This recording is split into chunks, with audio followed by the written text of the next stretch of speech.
Bonjour, chers étudiants. Je suis professeur Forégit Kalima.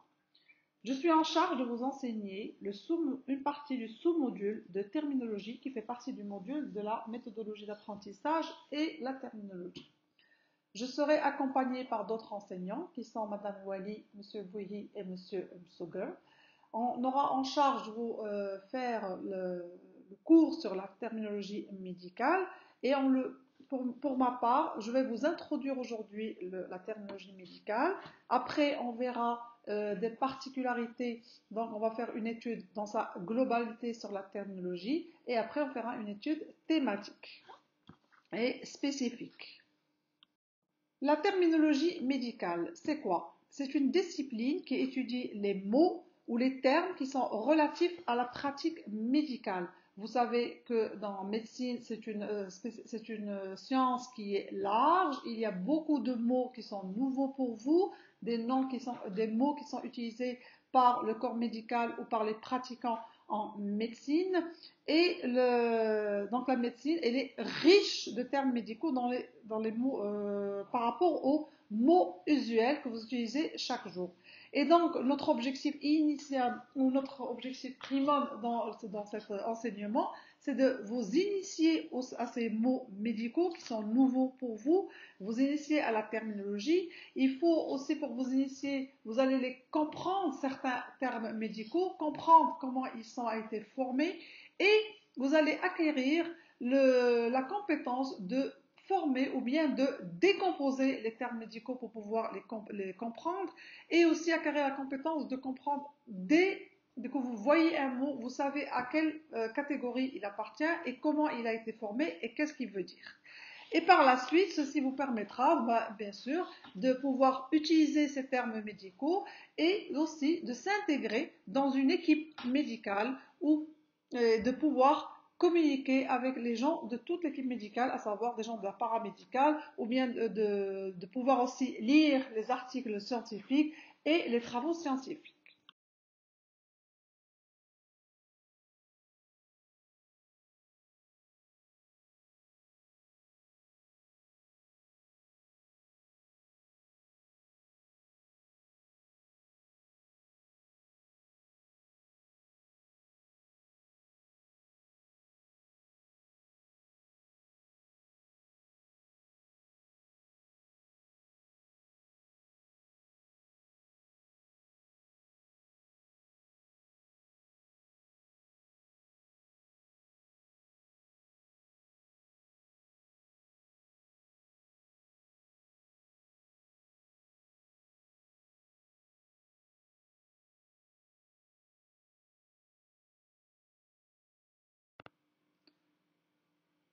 Je vous ai mis ici une quantité de mots que vous connaissez, que vous avez déjà entendu parler, ou que vous savez le sens, mais vous ne savez pas comment il a été formé ce sens. Par exemple, otite, vous savez qu'est-ce que ça veut dire otite?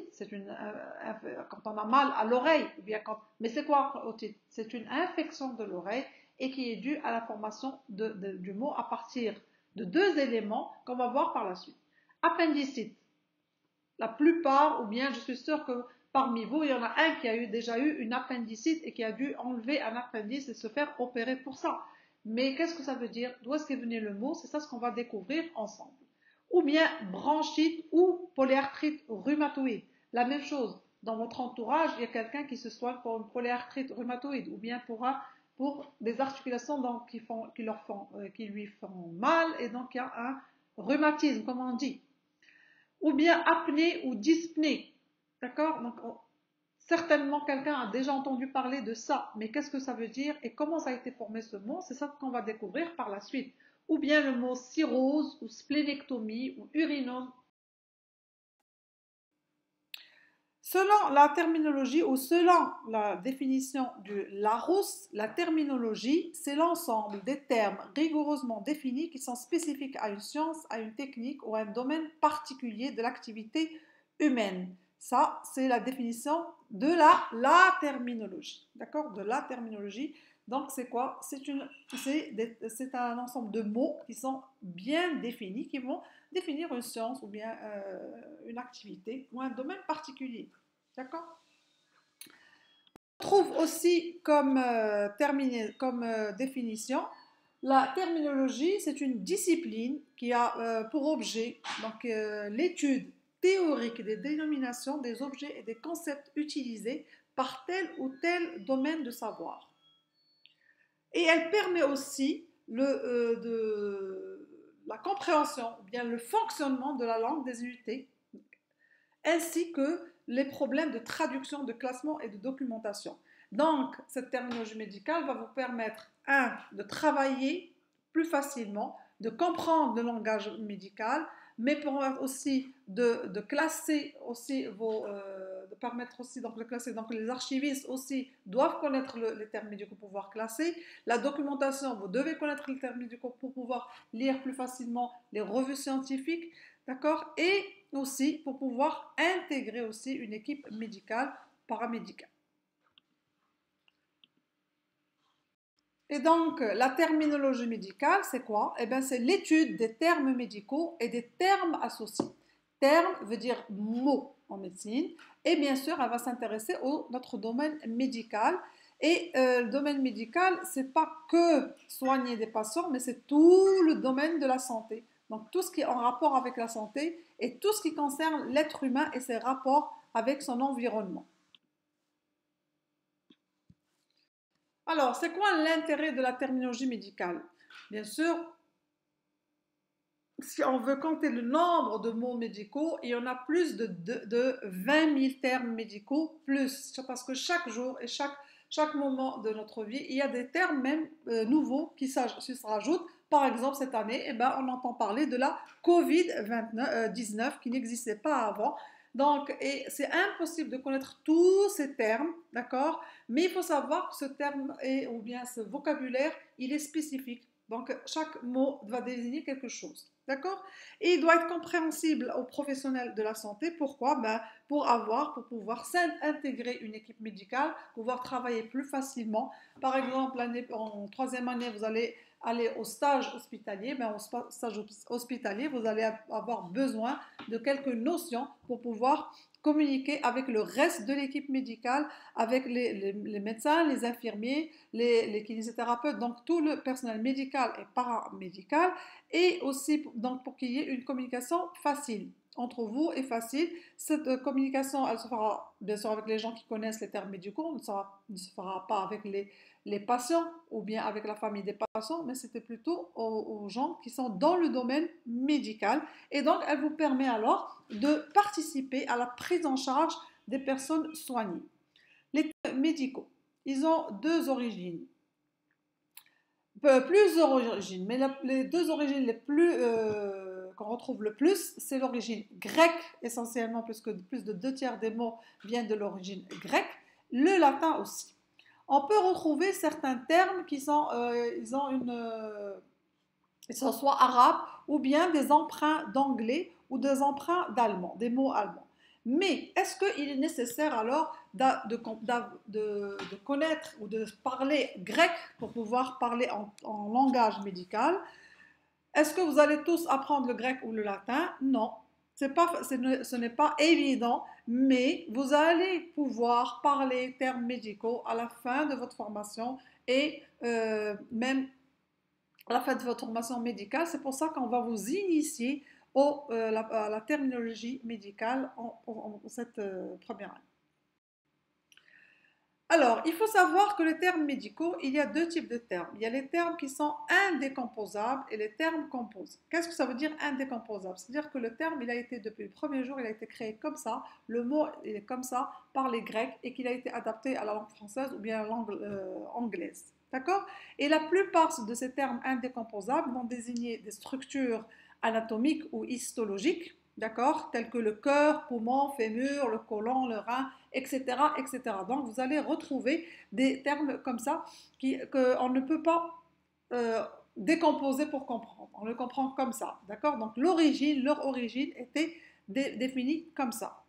Et d'autres termes qui sont des termes composés, et c'est ceux-là qui vont nous plus intéresser parce que c'est là où on va vous donner la clé de la formation de ces mots, comment les former, comment comprendre facilement les termes médicaux.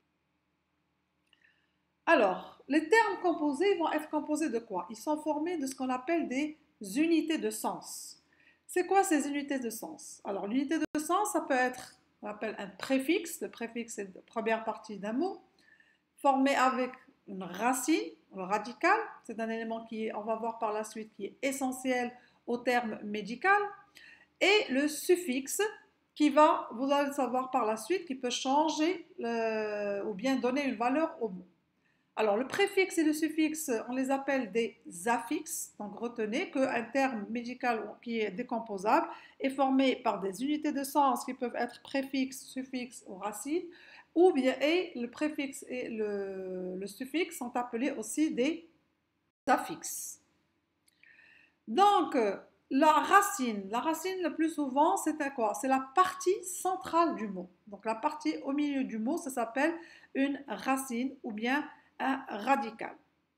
Elle est retrouvée dans tous les termes de la même famille. Dans la même famille, vous allez retrouver le même terme, le même.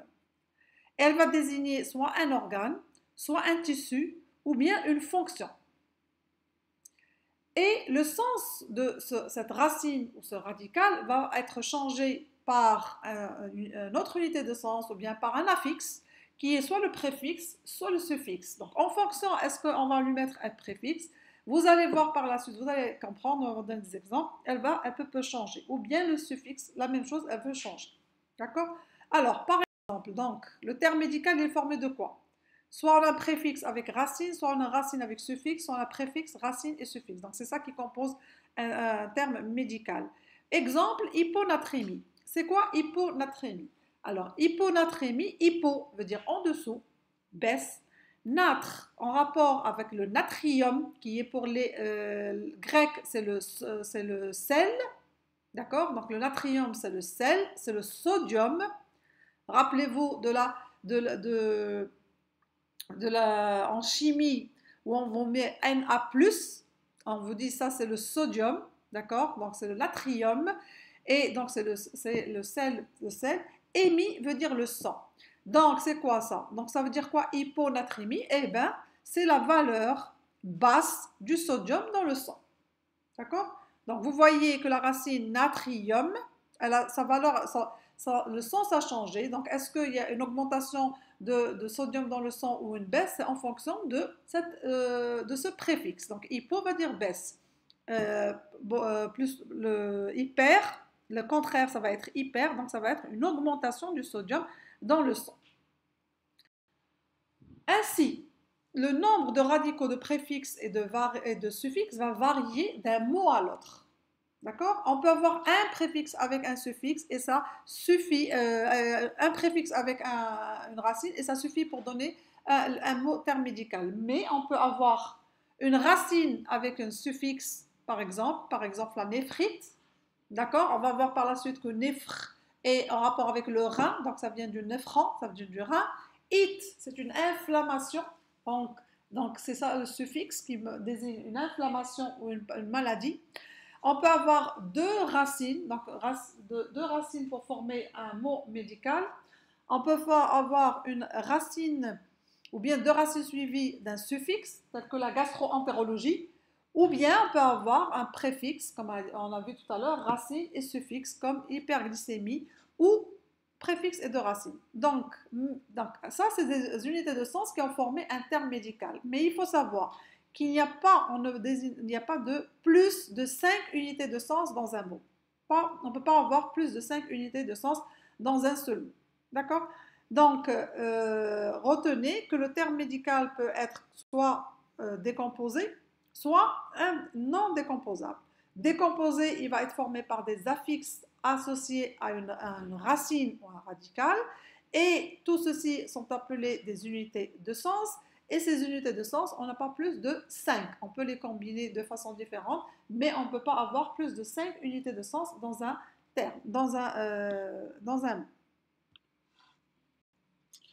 Bien, alors l'unité opérante en général, donc c'est la dernière partie du mot et c'est elle qui va donner un sens au mot. D'accord? Elle va donner, par exemple, si par exemple tout à l'heure on parlait de l'hyponatrémie, donc on a su que où est-ce qu'il se situe ce sodium et au niveau du sang.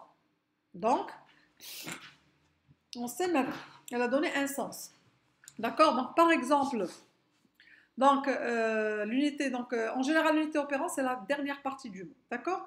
Elle peut être soit, comme on a vu tout à l'heure que le terme est formé par la dernière partie, ça peut être une racine ou bien un suffixe. Donc, elle peut être racine ou suffixe.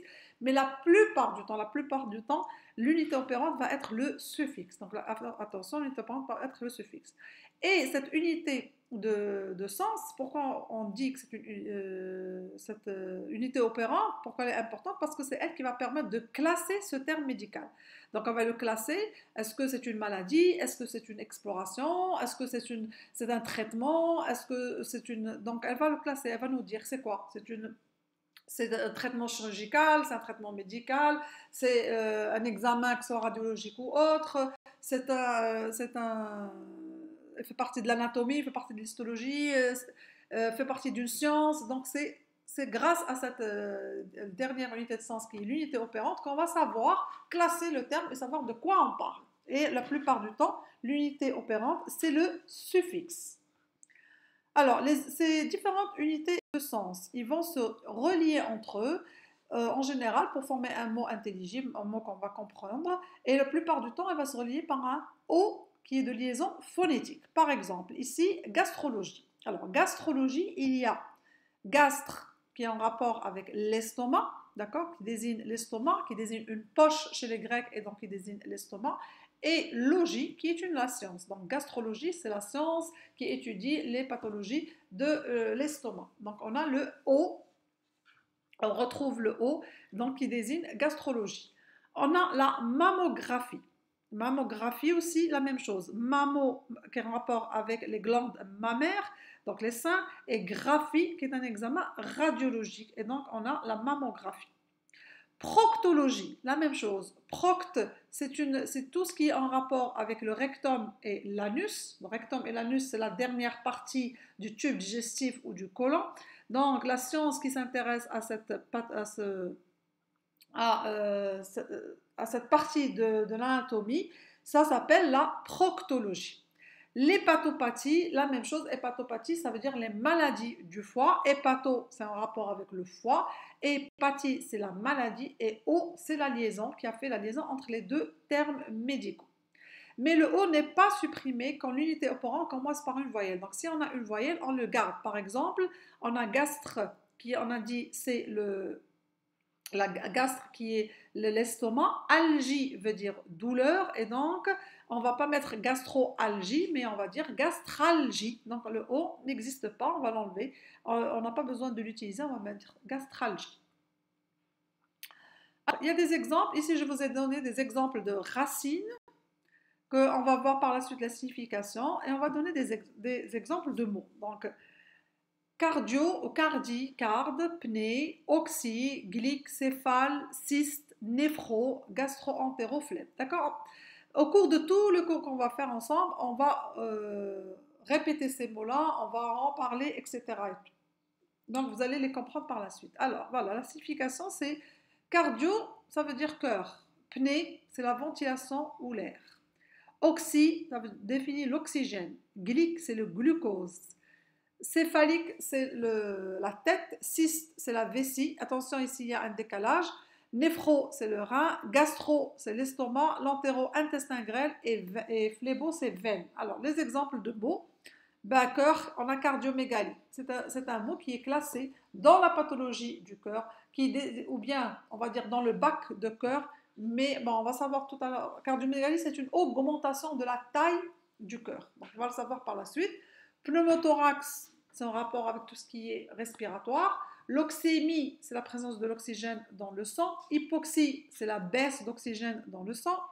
Glycémie, c'est la présence de glucose dans le sang. Glycurie, c'est la présence de glucose dans les urines. Vous voyez qu'ici, il a suffi de changer quelque chose pour changer le lieu du glucose. L'encéphalite, c'est une infection ou une inflammation au niveau de l'encéphale, de la tête. Cystite, c'est une inflammation de la vessie. Néphrite, c'est une inflammation du rein. le gastrite, inflammation de l'estomac. Donc vous voyez, vous avez le même suffixe it, mais avec la racine qui a changé ou le radical qui a changé, la signification du mot aussi a changé. D'accord? Etc. Alors, exemple d'unité opérante. Par exemple, ici on a choisi l'estomac. L'estomac, gastre, qui veut dire gastre, qui est une poche chez les Grecs. Et donc ici, regardez différents mots qui ont en commun la même racine ou le même radical. Alors la gastrologie, c'est une spécialité parce qu'on a logie qui veut dire science, donc c'est la gastrologie. Donc c'est la spécialité qui étudie tout ce qui est en rapport avec l'estomac, que ce soit la pathologie, que ce soit la physiologie, etc. La IT, elle rentre dans le bac maladie parce que c'est une inflammation de l'estomac et donc elle rentre dans la maladie. Gastrographie. La gastrographie, ben, c'est une exploration radiologique. Donc, elle rentre dans l'exploration de l'estomac. Gastrectomie ou gastrostomie ou gastrotomie, c'est qui veut dire le premier, une résection de l'estomac. Ectomie, rappelez-vous, chaque fois que vous allez avoir ectomie, ça va être une résection de l'estomac. Gastrostomie, c'est l'abouchement de l'estomac à la peau. D'accord? Gastrotomie, incision de l'estomac. Et donc, tout ça rentre dans le bac traitement. Et gastralgie, c'est maladie. Vous voyez, on a la même racine, mais en changeant les suffixes, on a d'autres unités de sens. D'accord? On a d'autres sens à la même racine. Bien, alors, si on veut former des mots. Appendicite, donnez-moi une maladie de l'appendice en rapport avec l'appendice. Appendice, eh bien, appendicite, d'accord, c'est la maladie, parce qu'on a mis le suffixe it à l'appendice. Traitement, si on parle de traitement en rapport avec l'appendice, ben, on va lui donner, si on enlève l'appendice, on fait une appendicectomie. D'accord? L'articulation. Arthrant, c'est la racine qui désigne l'articulation. Chaque fois que vous allez avoir arthrant, ça désigne l'articulation. Par exemple, on a l'arthrite, on a l'arthrose. D'accord? C'est en rapport avec des mots qui désignent une maladie de l'articulation. Traitement. Ben, arthrotomie. Quand on ouvre une articulation, on fait une arthrotomie. D'accord? Quand on va la refermer, on va faire une arthrographie. D'accord? Une exploration. On peut explorer une articulation en mettant un objectif ou bien une petite vidéocaméra par ce qu'on appelle une arthroscopie. D'accord? Alors, pour les Grecs, l'oreille veut dire auto ou bien ous. D'accord? Donc, pour les Grecs, auto ou ous veut dire l'oreille. Et donc, maladie, je suis sûre que vous connaissez, dont une on a parlé tout à l'heure, otite. Ou bien une douleur, otalgie. Exploration, ben, va voir l'oreille par une otoscopie, par exemple. Ou l'étude, c'est l'otorhinolaryngologie, qui est l'ORL. Donc, vous entendez parler d'un ORL, ben, c'est otorhinolaryngologie.